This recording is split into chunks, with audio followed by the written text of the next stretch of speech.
normal cases seen before the war. Nowadays, about 2 to 3 cases per week that are newly diagnosed acute leukemia.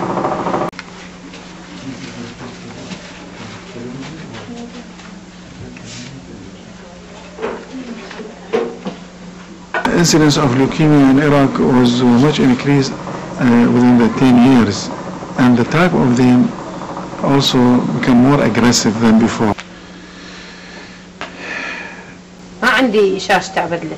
لا هم نازلين جوا ما هم هنا. بس الروح يقولوا إنه ماكو حقا. Very bad odor, fungating tumor.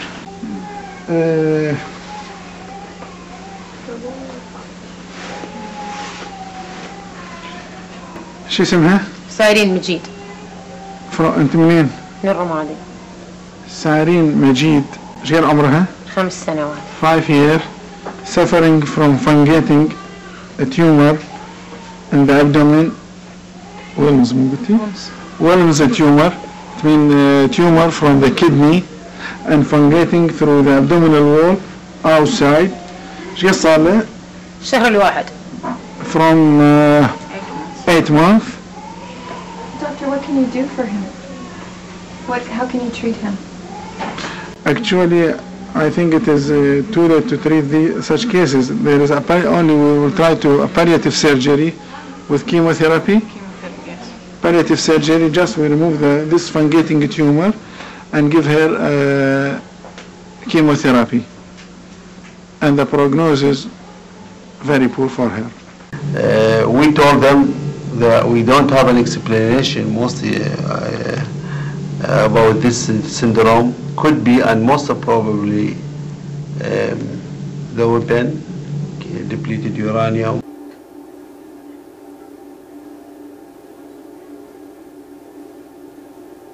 And hard, it was difficult to me to diagnose congenital malformation at that time. And the baby was alive. ليش يسوي بينا؟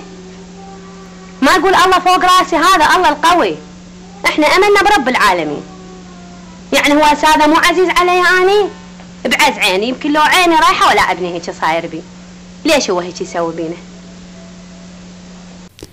Canada, a country in which Mother Nature surrounds us with her countless beauties, a country where all classes meet as one, a country where convenience is guaranteed, a country where services such as Medicare, education, public transportation, and even recreation are made easily available to the public.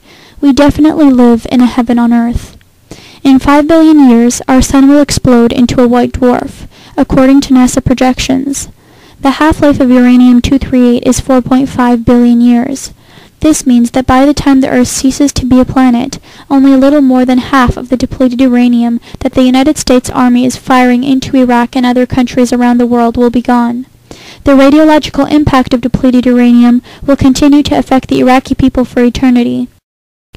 When comparing the difference between the radioactivity levels between uranium and depleted uranium, one finds that it is basically the same, because 99.3% of uranium found in nature is U-238, which is depleted uranium. The remaining 0.7% is the fissionable U-235, meaning that it is the powerful isotope that is extracted for various purposes, such as nuclear energy and weapon systems. Depleted uranium is an alpha emitter. Alpha is a particulate matter with extremely high energy. A few centimeters or a sheet of paper can stop an alpha particle. Consequently, alpha particles do not cause any external contamination or hazard to human health. However, when it enters inside the body and settles in certain organs there, it brings devastation. The effects of depleted uranium fall under 3 categories, the first one being particular contamination. Humans on our planet breathe like any other living creature. Breathing is a bodily function necessary for our existence. With the advent of the industrial era, man became aware of the importance of indoor and outdoor air quality for his well-being. In Iraq, the use of depleted uranium has made life very hard for human existence. By simply breathing the contaminated air, the carcinogenic agents present easily find their way into the human body. This is because, upon impact, depleted uranium fragments and burns at intense heat, with 10 to 35% of it becoming aerosolized and invisible to the human eye. These particulate matters are only 0.3 microns in size, and they are so small that our nasal filtration system can stand no chance against this invisible enemy.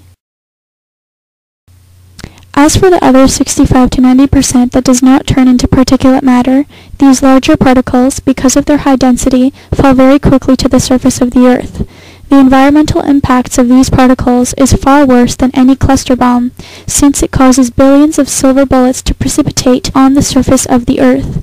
They contaminate the topsoil and later on the groundwater. These tiny bullets are the cause of other ways for the contaminants to reach the human body by these intermediate steps, such as vegetables and the cattle that we eat. This brings us to our second category, the radiological impact. To better understand the science of how depleted uranium affects humans internally, the former physicist and nuclear chemist at the University of Lawrence Livermore was consulted. Marion Falk. The theory of Falk is on the way in which the particulate substance of depleted uranium affects the DNA. According to Falk, it is as follows. When uranium-238 decays, it transforms into two isotopes, thorium-234 and protactinium-234. Thorium-234 has a half-life of 24 days and emits beta particles with a value of 0.270 million electron volts, and then transforms into protactinium-234. Protactinium-234, which has a half-life of less than 7 hours. During its short life, it emits beta particles with the value of 2.19 million electron volts.